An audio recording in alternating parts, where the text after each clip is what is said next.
আজ মুসলমানদেরকে এই বিষয়ে সচেতন করার জন্য যে আমাদের কাছে তো এই সমস্যার মহা সমাধান আমাদের কাছে আছে, এই রোগের সর্বোত্তম চিকিৎসা ব্যবস্থা আমাদের কাছে আছে, আমরা কেন এই আগুনে দগ্ধ হব? আমরা কেন এই আগুনে জ্বলে পড়ে মরব?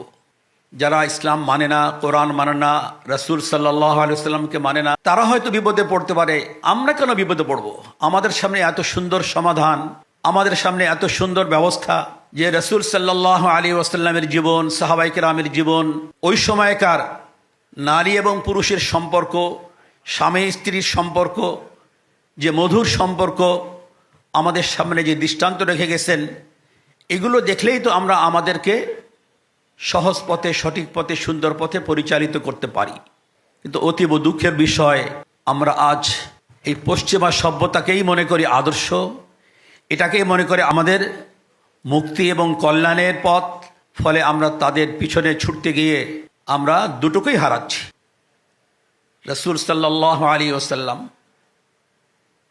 একজন নারীর প্রতি, একজন স্ত্রীর প্রতি, একজন বোনের প্রতি, একজন কন্যার প্রতি কত ভালোবাসা, কত সম্মান দিতে হবে, কত মর্যাদা দিতে হবে, এটা ভিন্ন ভিন্নভাবেই বলে দিয়েছেন।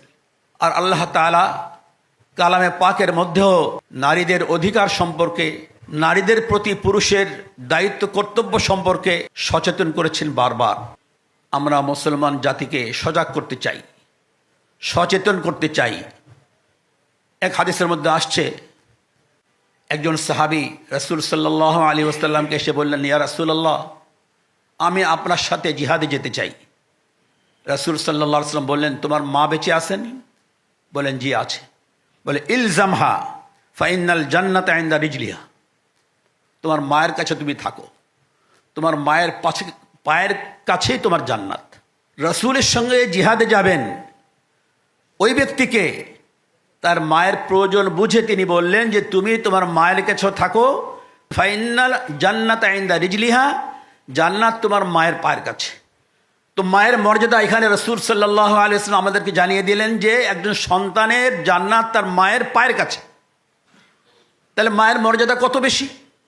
এক হাদিসের মধ্যে আসছে, রাসূলুল্লাহ সাল্লাল্লাহু আলাইহি ওয়াসাল্লাম বলেন, যার 3টা কন্যা সন্তান থাকবে, অথবা যেই ব্যক্তির 3টা বোন থাকবে, অথবা যার 2টা কন্যা সন্তান থাকবে, অথবা 2জন বোন থাকবে, এই কন্যা সন্তান এবং বোনদের সাথে ওই কন্যা সন্তানের পিতা এবং বোনদের সাথে তার ভাইয়েরা ভালো আচরণ করবে, ভালো ব্যবহার করবে এবং আল্লাহকে ভয় করে চলবে। তাদের ক্ষেত্রে কখনোই অন্যায় করবে না, অবিচার করবে না, খারাপ জানবে না। তাহলে এই ব্যক্তিদের জন্য, এরকম ভাইয়ের জন্য, এইরকম বাবার জন্য জান্নাতের ফয়সালা।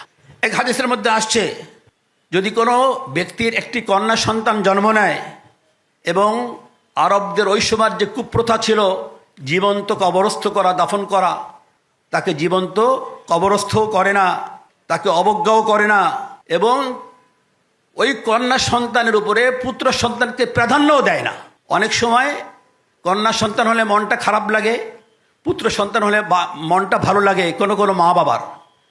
রাসূল সাল্লাল্লাহু আলাইহি ওয়াসাল্লাম বলতেছেন যে কন্যা সন্তান হওয়ার পরে তাকে জীবন্ত কবরও দেয় না, তাকে অবজ্ঞাও করে না, এবং কোনো পুত্র সন্তানকে ওই কন্যা সন্তানের উপরে প্রাধান্যও দেয় না।